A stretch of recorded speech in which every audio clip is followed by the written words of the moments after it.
talk GMOs. Another huge issue here, but 30 seconds only.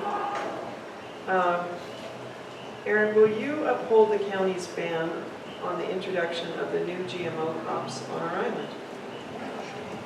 First of all, I think that that ban, and this is my personal opinion, I'm an attorney, but attorneys will have different opinions. I think that that ban was actually prohibited by state or federal law. I think that area of legislation is preempted by these, higher bodies, higher government bodies. But that being said, I have pledged that I will not introduce any legislation to repeal this. Even if my personal bias is, I have no problem with GMO products. I've eaten it. I let my kids eat it. And but just knowing the political landscape right now, 6 members voted for the ban. The mayor approved the ban. It's going to be very difficult to have it repealed. And I'd rather concentrate on other things than repealing the GMO ban. Okay then, Shane. I'll honestly answer. I'm not entirely familiar with the bill as written, although I've heard about it in prior forums and have tried to pick up some of it. Personally, I would just support more oversight and regulation of GMO simply because I'm afraid of it. It's something, it's experimentation with food. I don't have all the answers, but there is risks of environmental exposure when they experiment. If things escape the labs and they get out into the world, and we can't stop it because it's new. We don't know how. We don't know what we don't know. That's what the answer is. So I definitely believe we need oversight and control. As for the ban as written, I don't have enough information at this time.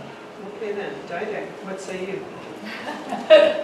I have been involved in agriculture all my life, and based on my experience and education, I strongly support allowing farmers to use every legal method available to produce food, be it organic, Korean natural farming, hydroponics, conventional farming, or GMO. I know lots of people does not believe that it is safe, that it destroys our environment, but the fact of the matter is it has been the 3 main federal government oversee before it will be even provided to the public for consumption. So this is FDA, EPA, and then the USDA. So they have to go through a rigorous process in order for them to approve anything for the people's consumption. And although GMO, I do support GMO labeling at the national level, but I don't support at the local level because requiring it at the local will remove over 50% of our food on the Big Island supply. And the national suppliers will not chase levels for a small market like Hawaii. All right then, let's have a wrap. Okay. Okay, Kerri, take it away.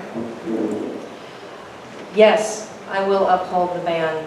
Not only will I not introduce legislation to overturn it, I wouldn't support any legislation that was introduced. I will go the further step and promise you right now that I will not overturn the GMO ban. I know everything about that GMO ban. I went to every minute of every meeting, not because I'm pro or anti-GMO, but because I'm a citizen journalist, and I covered that story. I broadcast that story live to over 200 people, including Civil Beat and other reporters on Oahu and in New York that covered that story via my live stream. I heard hundreds of people spend hours out of work, out of their personal time, come down and be heard on that GMO ban. So that is still very fresh in my mind and very fresh in the voters' mind, and I will definitely uphold the ban. Plants are illegal. The federal government has already told you that you cannot grow marijuana. Here in the state of Hawaii, you can grow a certain number of them. So the government definitely can legislate what plants you can grow. That's a wrap.